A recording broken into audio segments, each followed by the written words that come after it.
पहला है आप लोगों का फर्स्ट कंडीशन ऑफ इक्विलिब्रियम के अंदर जितनी भी फोर्सेस उसमें अप्लाई होंगी वो होगी आपकी, उनका सम जो होगा वो जीरो होगा। For example F1, F2, F3 जितनी भी फोर्सेस आप इस बॉक्स के ऊपर लगा रहे हैं उनका टोटल सम जो होगा वो आपका जीरो के बराबर होगा। यानी एक्स, चाहे वो फोर्सेस आप एक्स एक्सिस के अलोंग लगाएं, चाहे वो फोर्सेस आप लोग वाई एक्सिस के अलोंग लगाएं, उनका नेट सम जो होगा वो जीरो होगा। इसकी एक डायग्राम मैंने बनाई थी, एक मिनट देख लूं मैं। नहीं, वो यहाँ पर नहीं है।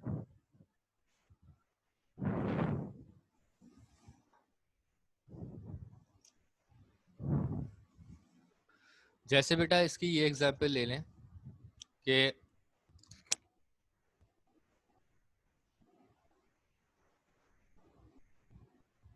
ये एक बॉक्स है आपका,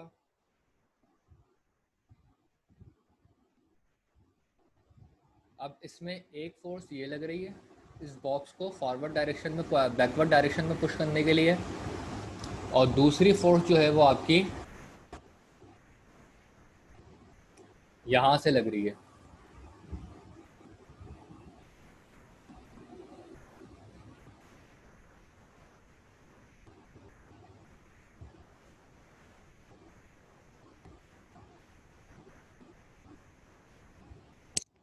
अब देखें इस बॉक्स पर तीन किस्म की फोर्सेस लग रही हैं। फॉर एग्जांपल एक जो है बंदा उसको यहाँ से पुश कर रहा है इस डायरेक्शन में मूव करवाने के लिए, और उसकी फोर्स जो है वो 10 न्यूटन है। जबकि दो अलग अलग बंदे जो है वो इसको यहाँ से पुश कर रहे हैं, एक की फोर्स जो है वो 4 न्यूटन है, दूसरे की फोर्स जो है वो 6 न्यूटन है। ठीक है, अब ये दोनों फोर्सेस, यहाँ पर दो अलग अलग फोर्सेस लग रही हैं, यहाँ पर एक ही लग रही है, लेकिन अगर हम इन दोनों फोर्सेस का टोटल करें तो यहाँ से भी 10 लग रही है और यहाँ से भी 4 और 6 मिलाकर जो है वो 10 ही लग रही है। अगर हम इन तमाम फोर्सेस को आपस में सम करते हैं तो यहाँ पर होगा 10 -4, माइनस इस वजह से क्योंकि फोर्स जो है वो आपकी ऑपोजिट डायरेक्शन में लग रही है, तो माइनस इस वजह से क्योंकि फोर्स आपकी ऑपोजिट डायरेक्शन में है। और यहाँ पर 10 -4 -6 और ये वाली 6 वाली फोर्स भी ऑपोजिट डायरेक्शन में है, तो 10 -4 -6 और इनका जो टोटल सम होगा, इन फोर्सेस का जो टोटल सम है वो टोटल सम जो होगा विल बी इक्वल टू 0। ठीक है, तो यह आपकी कहलाएगी फर्स्ट कंडीशन ऑफ इक्विलिब्रियम, जहां पर जो है वो तमाम फोर्सेस का सम जो है वो 0 के बराबर हो। ठीक, फिर इसके बाद आपके पास आती है सेकंड कंडीशन ऑफ इक्विलिब्रियम, और सेकंड कंडीशन ऑफ इक्विलिब्रियम में कहते हैं हम कि एक ऑब्जेक्ट में जितने भी टॉर्क अप्लाई हो रहे हैं तो उस टॉर्क का जो टोटल सम होगा वो 0 के बराबर होगा। ठीक है, the sum of all the four torque applied, सही है, इन एन ऑब्जेक्ट, सही है, the net sum of the total torque is equal to 0। यानी कि आप यहां पर ये कह सकते हैं कि फॉर एग्जांपल एक सर्कुलर ऑब्जेक्ट है,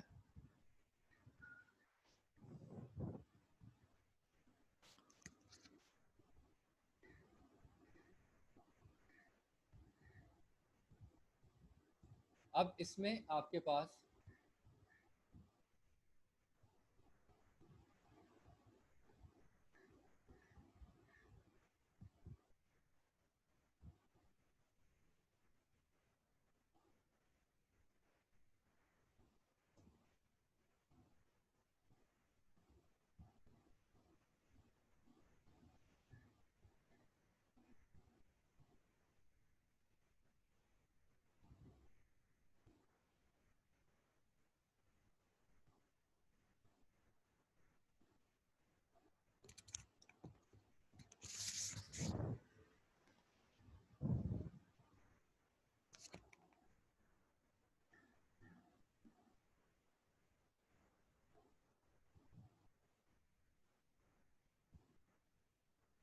ये बेटा, एक मिनट, ये आप लोगों के पास फॉर एग्जांपल ये आपका है टॉर्क, और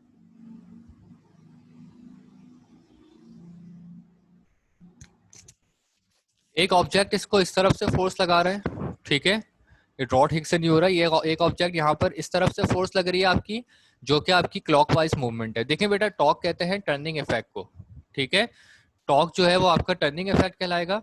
तो अगर एक ऑब्जेक्ट के ऊपर जो है वो एक तरफ हो रही है क्लॉकवाइज मूवमेंट, या जैसे कि इस डायरेक्शन में, और दूसरा ऑब्जेक्ट सेम डायरेक्शन में फोर्स लगाए लेकिन ऑपोजिटली, सही है, यानी ऑपोजिट तरफ से जो है वो फोर्स लगाए ऑपोजिट डायरेक्शन में, यानी कि इस तरफ, तो ऑब्जेक्ट ना तो इस तरफ मूव होगा ना इस तरफ, बल्कि वो लॉक हो जाएगा।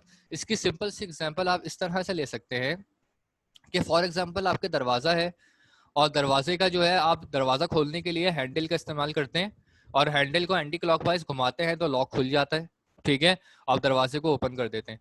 अब फॉर एग्जांपल आपने अपने दरवाजे के ऊपर हाथ रखा और उसको एंटी क्लॉकवाइज मूव करवाया, लेकिन at the same time opposite direction से, यानी दरवाजे के दूसरे एंड से किसी ने लॉक के ऊपर हाथ रख के उसको क्लॉकवाइज घुमा रहा है, ठीक है, आप उसको एंटी क्लॉकवाइज मूव करवा रहे हैं, जबकि दूसरा जो है वो उसको क्लॉकवाइज घुमा रहा है, यानी आप उसको अगर इस डायरेक्शन में यू मूव करवा रहे हैं तो दूसरा जो है वो आपको इस डायरेक्शन में इस तरह मूव करवा रहा है, ऑपोजिट, यहां से यूं जाते हुए।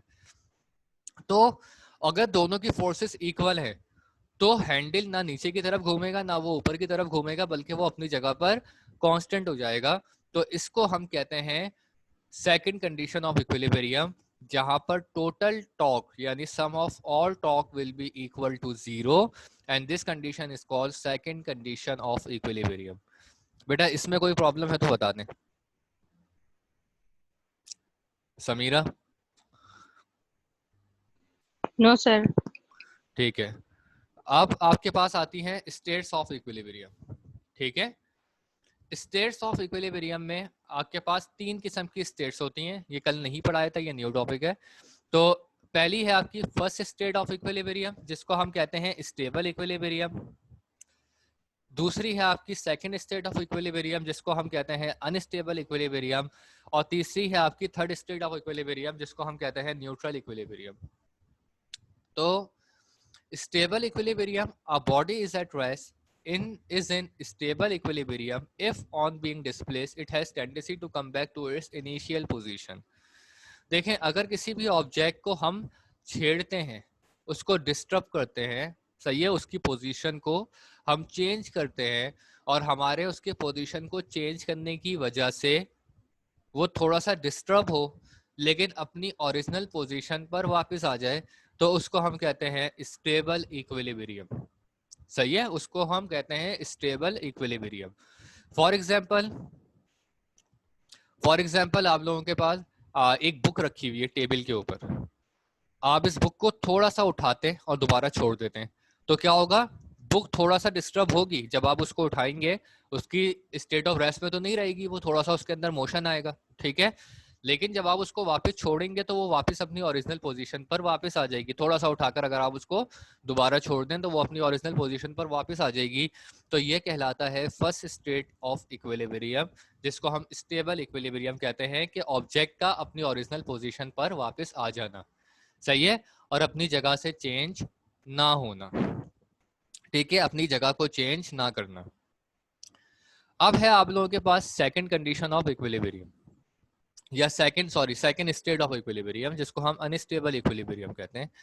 सेकंड स्टेट में क्या होता है कि एक ऑब्जेक्ट जो है उसको आप डिस्प्लेस करते हैं, उसकी पोजीशन को आप चेंज करते हैं, तो वो जो है अपनी पोजीशन, न्यू पोजीशन ऑक्यूपाई भी कर लेता है, और उसकी सेंटर ऑफ ग्रेविटी भी चेंज हो जाती है, सही है, उसकी सेंटर ऑफ ग्रेविटी भी चेंज हो जाती है, यानी कि उसकी वॉल्यूम चेंज हो जाएगी, उसका जो है वो शेप, मतलब पहले वो कम जगह घेर रहा होगा, फिर वो ज्यादा जगह घेरने लग जाएगा, उसकी वॉल्यूम कंप्लीटली जो होगी वो चेंज हो जाएगी, तो उसको हम कहेंगे स्टेबल या अनस्टेबल इक्विलिब्रियम, ठीक है। इसके अंदर आप लोगों के पास एग्जांपल के लिए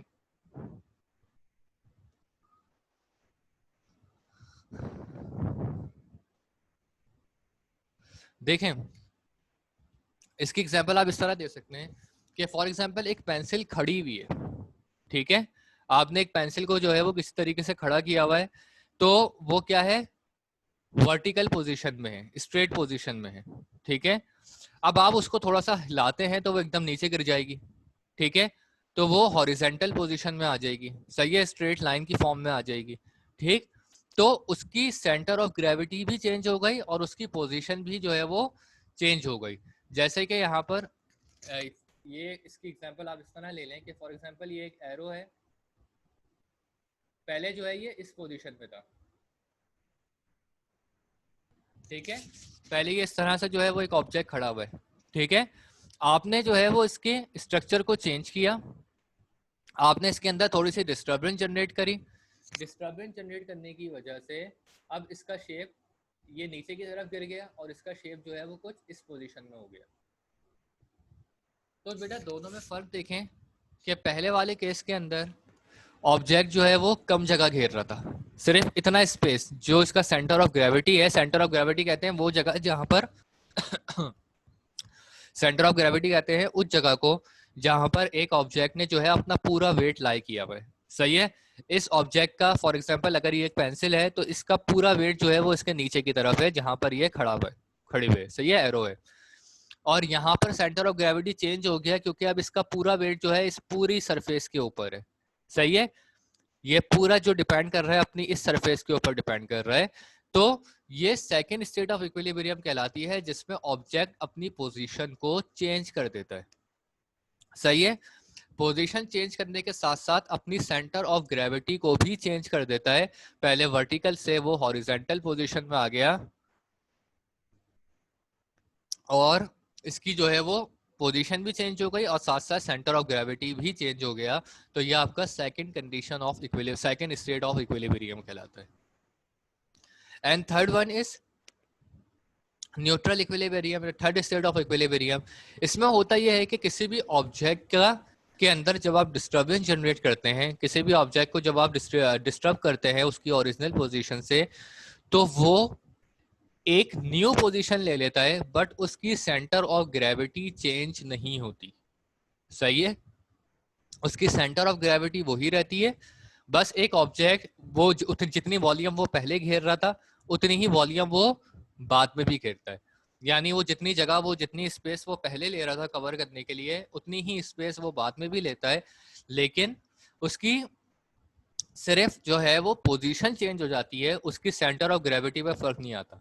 देखिए सेकंड स्टेट में वो जगह वॉल्यूम ज्यादा घिरता है, पहले जो है वो सिर्फ इतना हिस्से की वॉल्यूम उसने कवर की हुई थी, अब उसकी वॉल्यूम ज्यादा हो गई, सही है। जब उसको हमने लिटा दिया, लाई डाउन कर दिया, तो उसकी वॉल्यूम ज्यादा हो गई, उसने वॉल्यूम ज्यादा कवर की। जबकि थर्ड स्टेट में जो है वो ऑब्जेक्ट अपनी वॉल्यूम उतनी ही कवर करता है, वो अपनी वॉल्यूम चेंज नहीं करता। फॉर एग्जाम्पल एक बॉल है, आप एक बॉल को रोल करते हैं, ये एक बॉल है, बॉल पहले इस पोजीशन पर थी, आपने इसको थोड़ा सा हिट किया, सही है, डिस्टर्ब किया उसकी ओरिजिनल पोजीशन से, वो बॉल थोड़ा सा लुढ़कती हुई आगे की तरफ चली गई, ठीक है। तो क्या अब बॉल का सेंटर ऑफ ग्रेविटी चेंज नहीं हुआ है, बॉल का सेंटर ऑफ ग्रेविटी वही है, ये रहा, ठीक है।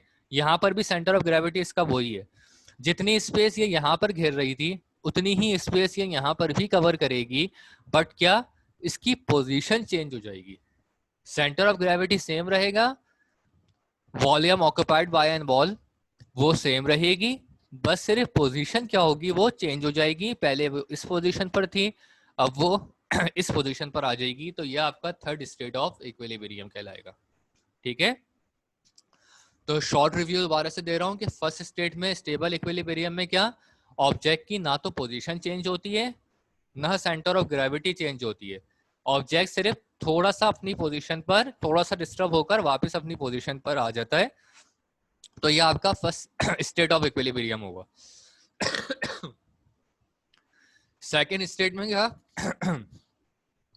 ऑब्जेक्ट जो है वो न्यू पोजीशन भी ले लेता है और साथ साथ जो है वो उसकी वॉल्यूम भी ज्यादा घेरना शुरू कर देता है, वो वॉल्यूम जो ऑक्यूपाई करता है वो भी ज्यादा होती है और उसकी पोजीशन भी बिल्कुल जो है वो न्यू आ जाती है। तो ये आपकी सेकेंड स्टेट ऑफ इक्विलिब्रियम होगी। और थर्ड स्टेट में क्या होगा कि ऑब्जेक्ट और सेंटर ऑफ ग्रेविटी भी चेंज हो जाता है, सही है, सेकेंड स्टेट के अंदर। जबकि थर्ड स्टेट के अंदर क्या होगा कि ऑब्जेक्ट एक न्यू पोजीशन कवर करेगा लेकिन उसकी सेंटर ऑफ ग्रेविटी चेंज नहीं होगी, जितनी वॉल्यूम वो पहले कवर कर रहा था उतनी ही वॉल्यूम वो बाद में भी कवर करेगा। तो यह आपकी थर्ड स्टेट ऑफ इक्विलिब्रियम कहलाएगी। बेटा इसमें कोई प्रॉब्लम दोनों स्टूडेंट्स को जल्दी से बता दें।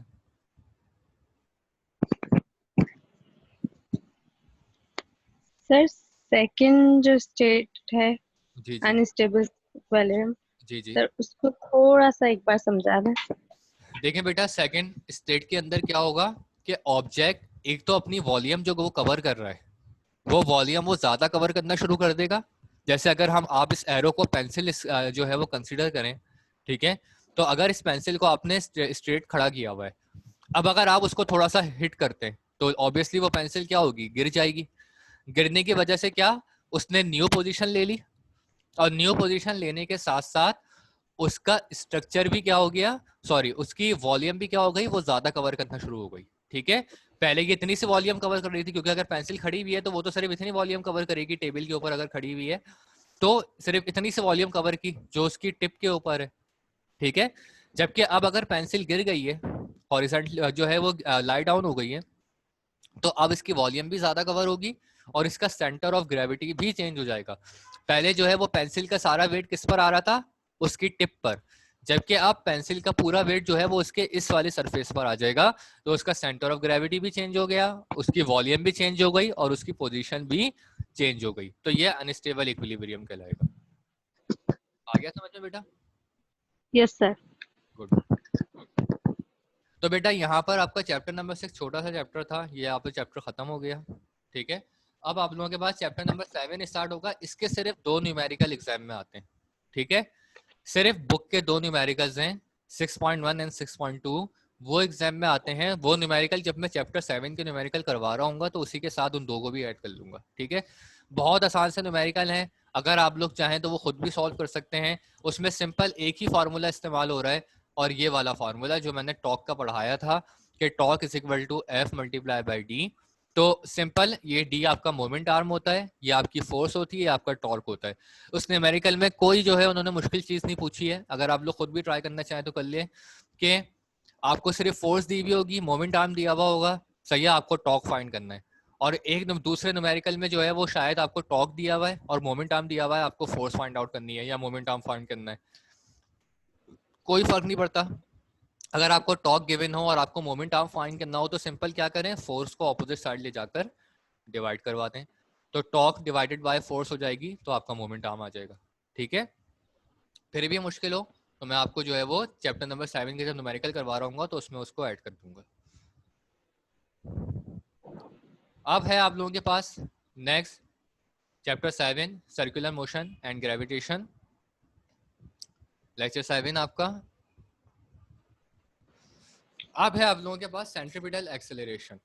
इस चैप्टर के अंदर बेटा ये इंपॉर्टेंट चैप्टर है, सही है, और लेंथी चैप्टर है। ठीक है, इसके अंदर आप लोगों के पास सेंट्रीपिटल एक्सेलरेशन सबसे पहले क्या होती है, देखें। एक आर्म एक्सेलरेशन क्या होती है वो आप लोगों को पता है, the acceleration produce because of changes produce in a body, because of changes produce in a velocity. Velocity में प्रोड्यूस होने वाले चेंजेस की वजह से आपको एक्सेलरेशन प्रोड्यूस होती है, सही है। The rate of change of velocity is called acceleration. एक ऑब्जेक्ट की वेलोसिटी जैसे जैसे चेंज हो रही है वैसे वैसे उसमें एक्सेलरेशन भी प्रोड्यूस होती रहती है। ठीक है, अब फिर एक्सेलरेशन और सेंट्रीपिटल एक्सेलरेशन में बेसिक डिफरेंस क्या है, तो बेटा the acceleration produce in a body which is moving along a circular path is called centripetal acceleration. किसी भी बॉडी में जो एक्सेलरेशन प्रोड्यूस हो रही है और वो बॉडी एक सर्कुलर पाथ पर मूव कर रही है, तो उसको हम कहते हैं सेंट्रीपिटल एक्सेलरेशन, सही है, सेंट्रीपिटल एक्सेलरेशन। फॉर एग्जांपल, एक कार है, वो गोल गोल चक्कर काट रही है, किसी एक सर्कुलर ट्रैक के ऊपर राउंड राउंड घूम रही है। ठीक है, तो वो क्या है, सेंट्रीपिटल। तो उस कार के अंदर वेलोसिटी चेंज हो रही है, लाजमी बात है, जब वो गोल गोल घूम रही है और अगर वो अपनी वेलोसिटी को चेंज भी कर रही है तो उसके अंदर एक्सेलरेशन जनरेट हो रही है, और उसके सर्कुलर पाथ पर मूव करने की वजह से जो एक्सेलरेशन जनरेट हो रही है उसको हम कहेंगे सेंट्रीपिटल एक्सेलरेशन। ठीक है, कोई भी सवाल हो तो बेटा पूछ लिएगा। तो दोनों एक्सेलरेशन में बेसिक फर्क सिर्फ इतना होता है कि जो आपकी नॉर्मल एक्सेलरेशन होती है वो लीनियर पाथ के लिए होती है, कि एक ऑब्जेक्ट जो है वो एक स्ट्रेट पाथ पे ट्रैवल कर रहा है, और अगर एक ऑब्जेक्ट एक सर्कुलर पाथ पे ट्रैवल कर रहा है यानी गोल गोल घूम रहा है, तो उस वक्त जो एक्सेलरेशन जनरेट होगी वो सेंट्रीपिटल एक्सेलरेशन कहलाएगी। अब मैथमेटिकली अगर हम इसको देखें, we know that the magnitude of centripetal acceleration of a body in a uniform circular motion is directly proportional to the square of the velocity and inversely proportional to the radius of the path. ठीक है, देखें बेटा, जो centripetal acceleration को हम AC से represent करते हैं, आर्म एक्सेलरेशन जो होती है वो A से रिप्रेजेंट होती है और सेंट्रीपिटल एक्सेलरेशन आपकी AC से रिप्रेजेंट होती है। तो AC is directly proportional to V square.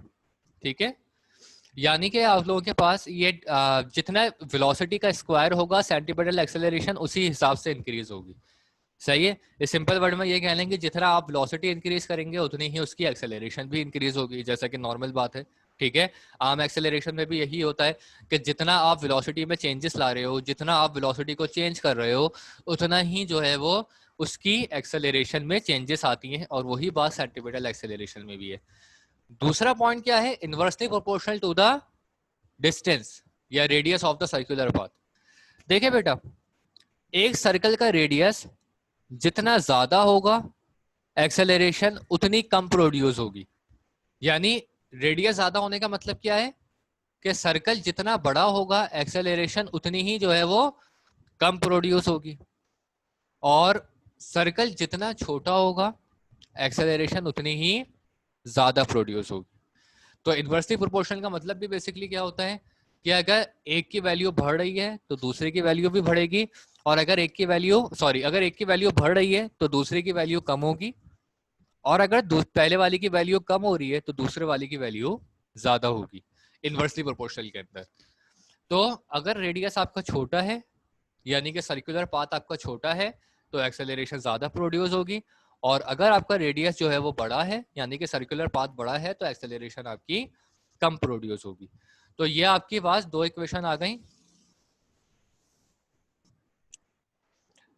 तो AC is directly proportional to V square, AC is inversely proportional to 1/r।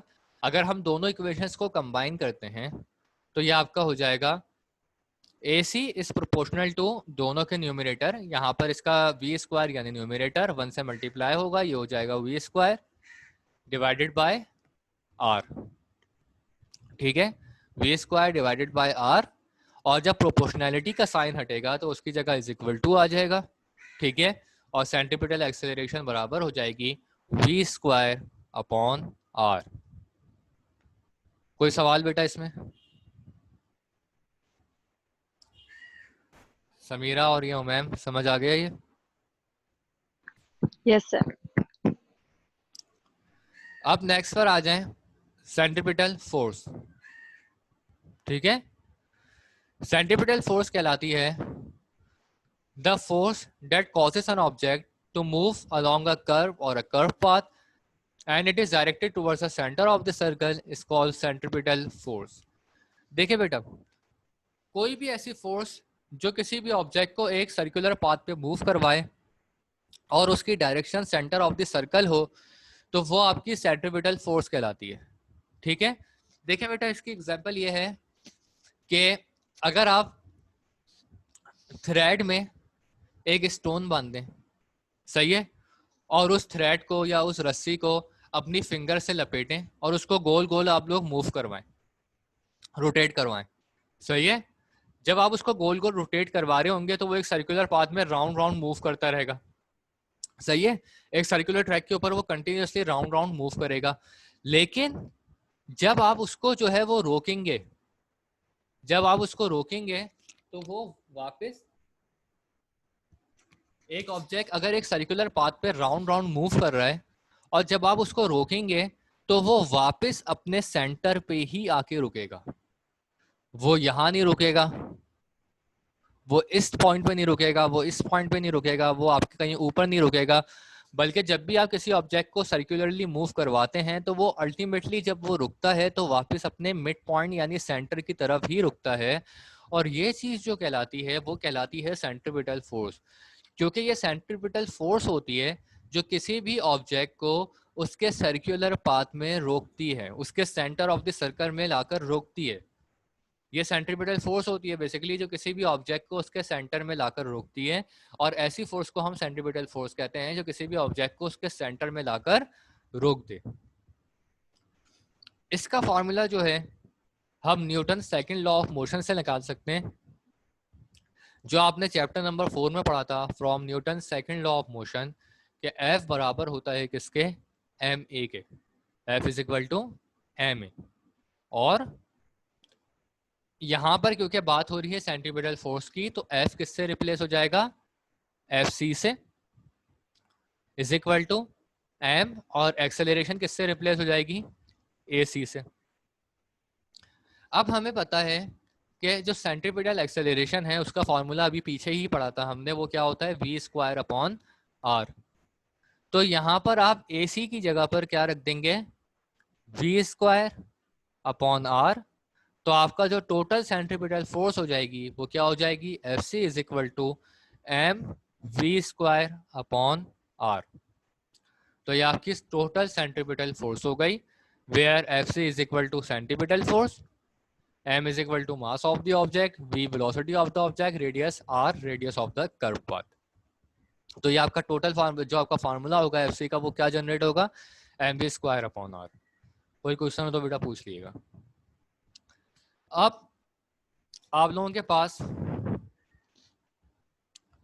Factors हैं जो कि किसी भी FC पर डिपेंड करते हैं।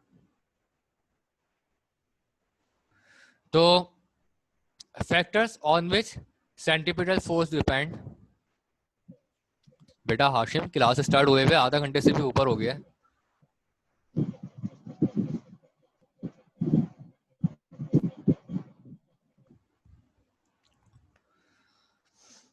तो centripetal force depends upon the following factors. जो आपकी सेंट्रीपिटल फोर्स होती है वो डिपेंड करती है इन फैक्टर्स के ऊपर। Increase in the mass increase centripetal force. अगर आप किसी ऑब्जेक्ट का मास इंक्रीज करते हैं तो उसकी सेंट्रीपिटल फोर्स भी क्या हो जाएगी, इंक्रीज हो जाएगी। सही है, जितना ज्यादा मास होगा सेंट्रीपिटल फोर्स उसकी उतनी ही ज्यादा होगी, वो उतना ही सेंटर ऑफ द सर्कल आकर रुकेगा। सही है। It increase with the square of the velocity. जितनी वेलोसिटी बढ़ेगी सेंट्रीपिटल फोर्स भी उतनी ही ज्यादा इंक्रीज होगी, वो उतना ही तेजी से सेंटर ऑफ द सर्कल में आकर रुकेगा। और it decrease with the increase in radius of the curve path. देखें, एक सर्कल जितना बड़ा होगा सेंट्रीपिटल फोर्स उतनी ही कम होती चली जाएगी, और उसकी सेंटर में रुकने की एबिलिटी उतनी ही कम हो जाएगी। यानी अगर सर्कल बड़ा होता है, जितना बड़ा सर्कल होगा ऑब्जेक्ट उतना ही कम आकर सेंटर में रुकेगा। सही है। छोटे सर्कल में ऑब्जेक्ट जो है वो तेजी में सेंटर में आके रुकता है, सेंट्रीपिटल फोर्स छोटे सर्कल की ज्यादा होती है, और सर्कल जैसे जैसे इंक्रीज होता रहता है सेंट्रीपिटल फोर्स वैसे वैसे जो है वो डिक्रीज होती है, और ऑब्जेक्ट उतना ही लेट और उतना ही कम सेंटर में आके रुकता है। तो तीन फैक्टर्स हैं, मास इंक्रीज होने से सेंट्रीपिटल फोर्स इंक्रीज होती है, वेलोसिटी इंक्रीज होने से भी इंक्रीज होती है। बट अगर सर्कल बड़ा है, उसका रेडियस बड़ा है, क्योंकि अगर रेडियस बड़ा है तो ऑब्वियसली सर्कल भी बड़ा होगा, तो सर्कल अगर उसका रेडियस बड़ा है तो सेंट्रीपिटल फोर्स की वैल्यू डिक्रीज हो जाती है। एग्जाम्पल इसकी, the centripetal force required by natural planet to move constantly around a circle is provided by the gravitational force of the sun। देखें, अब हमें पता है कि तमाम प्लैनेट जो हैं वो सूरज के गिर्द मूव करते हैं, रोटेट करते हैं। ठीक है, तो इन प्लैनेट्स को सूरज के आसपास मूव करवाने के लिए जो फोर्स रिक्वायर्ड होती है, ठीक है, जो सेंट्रीपिटल फोर्स रिक्वायर्ड होती है, वो फोर्स उनको कहाँ से मिलती है, सन की ग्रेविटेशनल फोर्स से। सन की ग्रेविटेशनल फोर्स जो है वो उससे उनको वो फोर्स मिलती है जिससे ऑब्जेक्ट, सारे प्लैनेट जो है वो सूरज के आसपास रोटेट करते रहते हैं। ठीक है, और उनका सेंटर क्या होता है, सूरज। ठीक है, सन। दूसरी एग्जांपल जो मैंने आपको अभी बताई थी, if a stone tied to a spring is whirled in a circle, the required centripetal force is supplied to it by our hand. As a reaction, the stone exerts an equal force which is felt by our hand।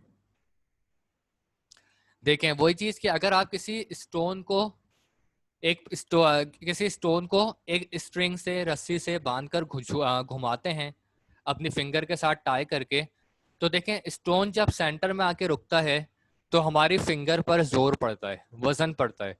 वो basically वही centripetal force होती है जो हमारी finger पर feel हो रही होती है और जो वो उस स्टोन को सेंटर में लाकर रोकती है। ठीक है, तो वो चीज जो है वो आपकी सेंट्रीपिटल फोर्स कहलाएगी। बेटा यहां तक कोई सवाल? वो मैम और समीरा।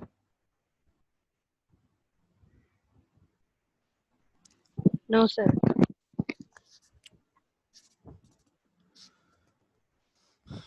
अब आ जाएं सेंट्रीफ्यूगल फोर्स के ऊपर।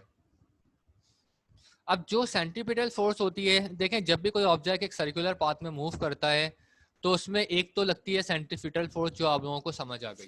ठीक है, अब इसी सर्कुलर पाथ में एक दूसरी फोर्स भी लगती है जो कहलाती है सेंट्रीफ्यूगल फोर्स। और इस सेंट्रीफ्यूगल फोर्स को क्या कहते हैं हम?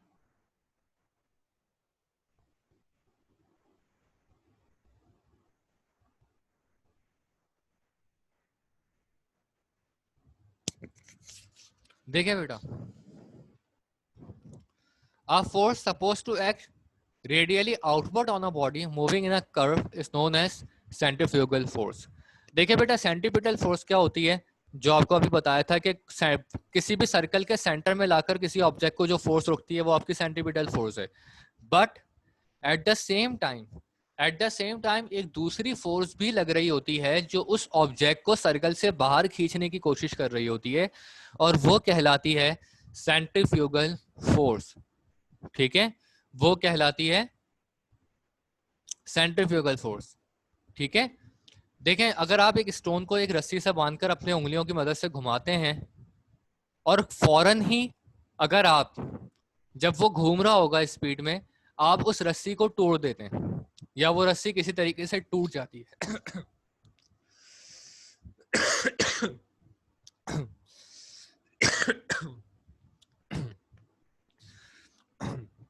और अगर वो रस्सी आपकी टूट जाती है तो वो स्टोन क्या होगा? बाहर की तरफ झटका खाकर बाहर निकल जाएगा। फिर वो बस सेंटर में नहीं रुकेगा, बल्कि वो क्या होगा? सेंटर से बाहर निकल जाएगा और बाहर की डायरेक्शन में चला जाएगा। क्यों? क्योंकि किसी भी ऑब्जेक्ट पर जब वो एक सर्कुलर पाथ में मूव कर रहा होता है तो दो किस्म की फोर्सेस एक्ट कर रही होती हैं। एक होती है सेंट्रीपिटल फोर्स जो उसको सेंटर में रख रही होती है, लेकिन एट द सेम टाइम एक दूसरी फोर्स भी एक्ट कर रही होती है जो कि सेंट्रीफ्यूगल फोर्स कहलाती है। सही है, और वो सेंट्रीफ्यूगल फोर्स उस ऑब्जेक्ट को सर्कल से बाहर की तरफ खींचती है। अब अगर सेंट्रीपिटल फोर्स स्ट्रांग होती है तो ऑब्जेक्ट जो है वो सेंटर में आके रुकता है, और सेंट्रीपिटल फोर्स तभी स्ट्रांग होगी जब तक ऑब्जेक्ट का कनेक्शन अपनी स्ट्रिंग के साथ मौजूद है। अगर उसका कनेक्शन स्ट्रिंग से टूटेगा तो सेंट्रीपिटल फोर्स वीक हो जाएगी, सेंट्रीफ्यूगल फोर्स स्ट्रांग हो जाएगी और सेंट्रीफ्यूगल फोर्स उस ऑब्जेक्ट को बाहर की तरफ खींच लेगी। इसकी एक एग्जांपल जो है वो स्टोन वाली ही है जो अभी यहाँ पर लिखी हुई भी है। दूसरी आप कह लें क्रीम सेपरेटर। जो क्रीम सेपरेटर होते हैं जो मिल्क में से क्रीम को अलग करते हैं, ठीक है, तो क्रीम बाउंड्रीज पर जमा हो जाती है और मिल्क जो है वो सेंटर ऑफ दी जग, जो जग का सेंटर होता है जहां पर आप क्रीम सेपरेटर इस्तेमाल हो रहा है वहां पर आ जाता है। वो सेंट्रीफ्यूगल फोर्स की एग्जांपल है वॉशिंग मशीन। अब वॉशिंग मशीन में क्या होता है कि ऑब्जेक्ट को जब हम कपड़ों को धो रहे होते हैं, कपड़े राउंड राउंड सर्कुलर ट्रैक में मूव कर रहे होते हैं और जितना भी उसके कपड़ों के अंदर मिट्टी वगैरह मैल डर्ट होती है वो क्या बाउंड्रीज पर जमा हो जाती है। ये सेंट्रीफ्यूगल फोर्स की वजह से होता है, क्योंकि वॉशिंग मशीन में जो एक सर्कुलर ट्रैक में मूव हो रहा है वो सेंट्रीपिटल फोर्स है और जो डर्ट बाउंड्रीज पर जमा हो रही है वो उसकी सेंट्रीफ्यूगल फोर्स है। और जब ये दोनों फोर्सेस आपस में मिलती हैं तभी जो है वो हम कपड़ों को धोते हैं। तो जितना भी आपका जो है वो डर्ट होती है वो बाउंड्रीज पर जमा हो जाती है with the help of centrifugal force, और जो कपड़े होते हैं वो सेंटर ऑफ द सर्कल में यानी centre of the washing machine में आके रुक जाते हैं। तो centrifugal force is actually a reaction of centripetal force. देखें बेसिकली सेंट्रीफ्यूगल फोर्स जो है वो सेंट्रीपिटल फोर्स का रिएक्शन ही है। Newton third law of motion में हमने पढ़ा था ना कि every action has an equal and opposite reaction. Her action का कोई ना कोई इक्वल और ऑपोजिट रिएक्शन होता है, तो ये वही रिएक्शन है सेंट्रीफ्यूगल फोर्स का, कि सेंट्रीपिटल फोर्स है तो उसके रिएक्शन में सेंट्रीफ्यूगल फोर्स जनरेट हो रही है.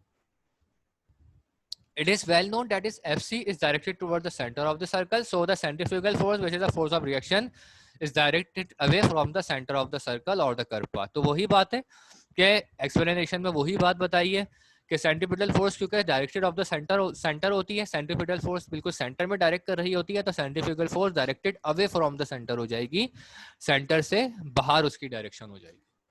ठीक है, इसमें कोई प्रॉब्लम बेटा? समीरा आ गया समझ में? नो सबको सर. ठीक है यस बेटा, सर. सही है. तो फिर बस यहीं तक क्लास रखते हैं, कल फिर इसके आगे इंशाल्लाह फर्दर कंटिन्यू करेंगे. अल्लाह हाफिज.